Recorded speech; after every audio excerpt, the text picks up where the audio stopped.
Hello, everyone. Welcome to episode 30 of the Fair Housing Insiders. Another amazing topic for today. We're going to discuss how customer service and fair housing, that they actually can coexist. So as always, we're very happy to have Kathy Williams with us on the show. Kathy, how are you today? Jonathan, really good. I hope you're doing well.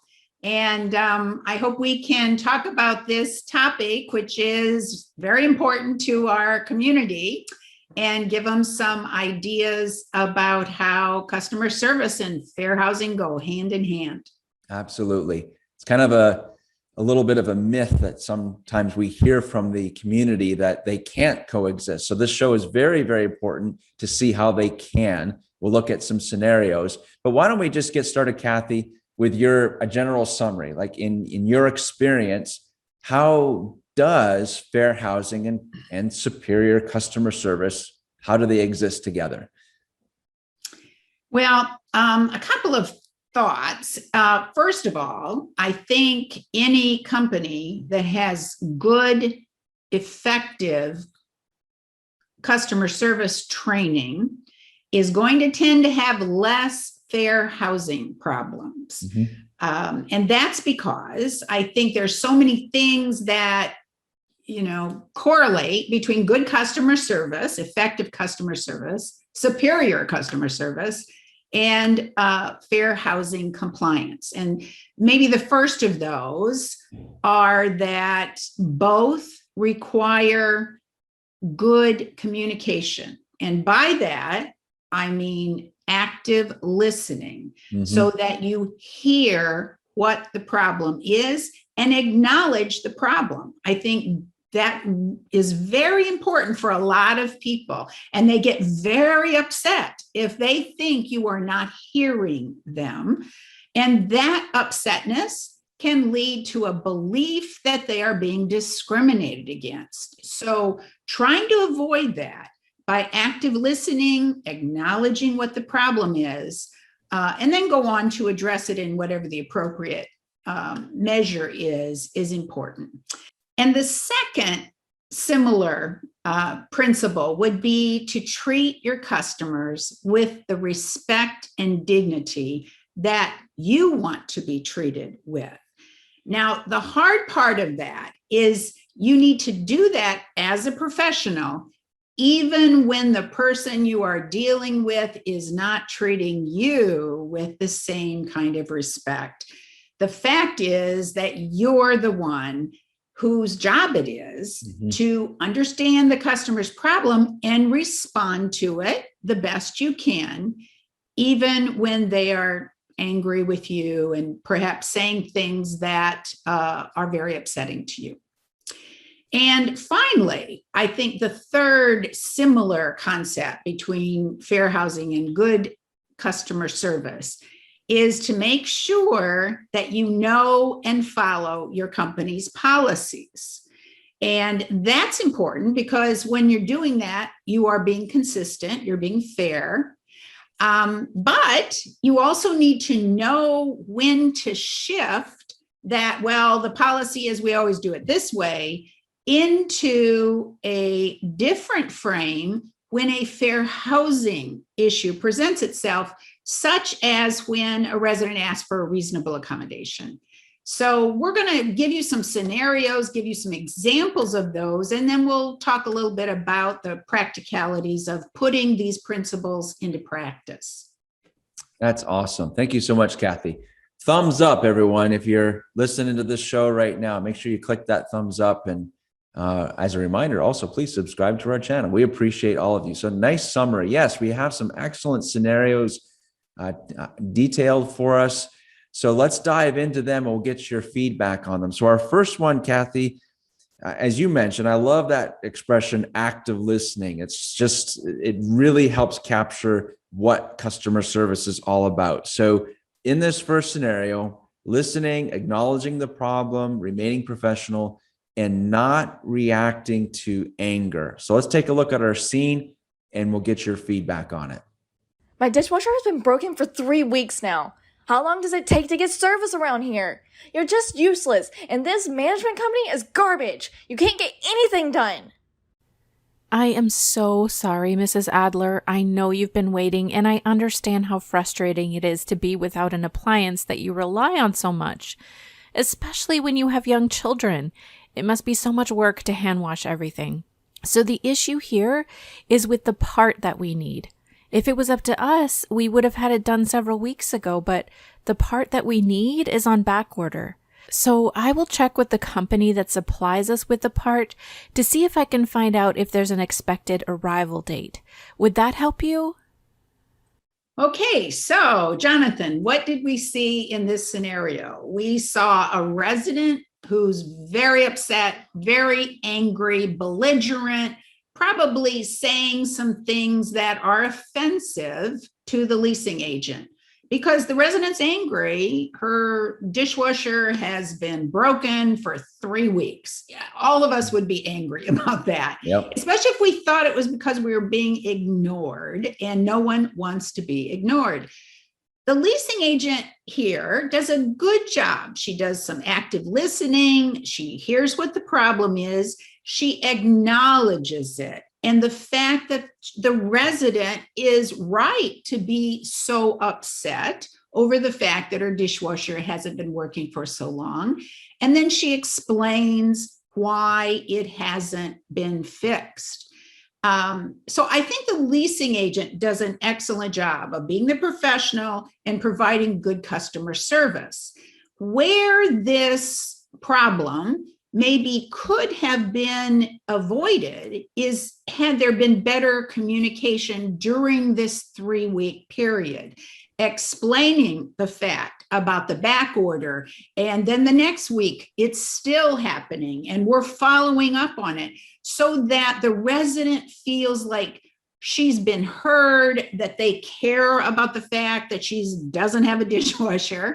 And therefore, this angry telephone confrontation might have been avoided. Instead, it's up to the leasing agent to de-escalate this situation, which is good customer service, but maybe with a little better communication, it might have been avoided.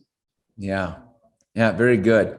Very realistic for the times that we're living in too, when supply chain issues are rampant, and you wouldn't even think that that would be a problem, but a nice scenario and very relevant for what we're dealing with from an apartment maintenance perspective. So thank you for that feedback. Excellent. So that takes us to our second scenario. And again, another challenge: listening, providing acknowledgement of the problem or challenge.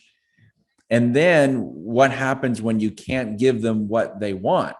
And how do you deal with that? So let's take a look at our scenario. We'll get your feedback.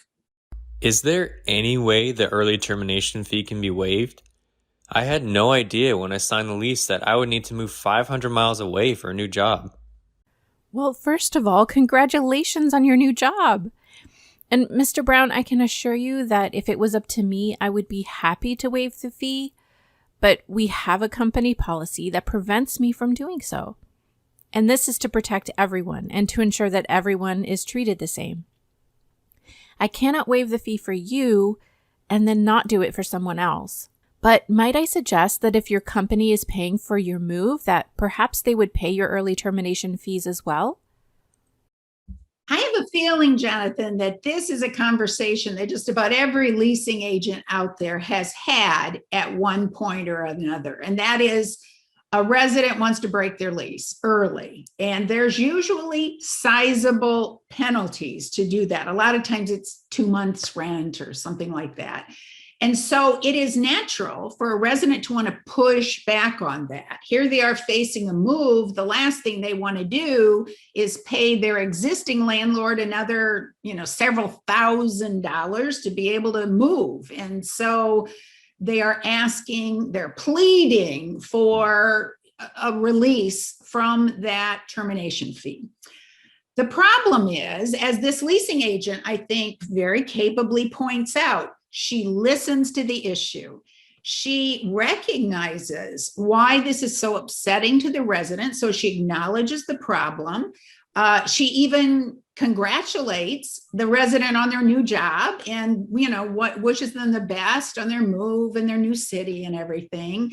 But then she has to come to the point of the conversation where she has to refer back to the company policy and explain why that policy is in effect for all residents, that she can't break her company's policy, even if she'd like to for this resident.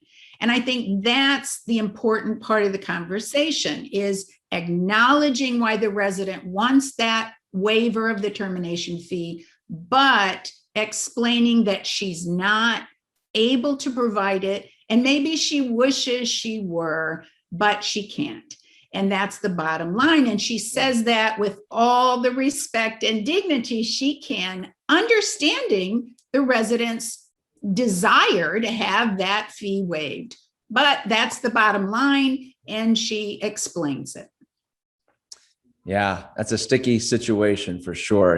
It makes me think of the need for, I know this is a completely different topic, but emotional intelligence in order to be able to build that into superior customer service, putting yourself in that person's, in their situation and understanding what you would feel like, and balancing that out with fair housing laws and policy. So yeah, tough one, but nicely explained. Thank you for that, Kathy. So that leads us to our concluding scenario, which is when customer service requires the leasing agent to recognize a request for a reasonable accommodation. So let's take a look at our scene and we'll get your comments. Is there any way the early termination fee can be waived? I would love to stay here in this community, but you only have townhouses, and since my accident, I can't access my bedroom upstairs since I'm using a wheelchair now. Mrs. Lockwood, I am so happy that you're doing better after your accident. We were all so worried about you while you were in the hospital. And although I'm happy that you pulled through, I know this change to a wheelchair must be a difficult one for you to adapt to. Now, normally we don't waive the early termination fee, but I can see that your situation may need to be reviewed since we can't transfer you to another unit because they all have stairs, and you've said that you need a unit that is more easily accessible. So I will have to check in with my manager, and this may also need a second look from our legal advisor too. But once I have given them all of the information, I will get back to you within 48 hours to let you know the outcome. So on the third scenario that we are discussing here today, it's a little bit like the second one in that this resident is asking for the same thing as our second scenario, and that is they want the early termination fee waived. The difference here, and again, the customer service of the leasing agent shows because she hears what the issue is. Mm-hmm. She realizes that in this case, it isn't just a new job. It is the need for a new apartment because of a disability. We have a resident who now has to use a wheelchair full time, and she lives in a townhouse. That obviously is not going to work. And in some instances, perhaps you could offer her a transfer into a more accessible unit. But in this community, they don't have anything but townhouses. So the resident has to leave. So asking for a waiver of a termination fee is a request for a reasonable accommodation. And in this case, the leasing agent hears that. And she's not quite sure what the answer is going to be. So what does she do? She explains to the resident that, you know what, I'm going to have to go to my manager, and perhaps we'll have to talk to our legal team to decide how to handle your request. And I'm really aware of your request. I'm concerned about it for you, and I'm going to follow through and get back to you. And that's the important thing, that then the good customer service is you get back to that resident. And if you don't have an answer in the time frame that you gave yourself, in this case 48 hours, you do get back to them to let them know you're working on it, but it's going to take a little more time or whatever the answer is. So I'm proud of the leasing agent here to shift from we always do it this way, which is the company policy, into the fair housing issue of processing a request for reasonable accommodation and handling it appropriately and in a very timely manner. Yeah, for sure. And and again, you referenced it. So this is the third time, the need for listening, the need for hearing.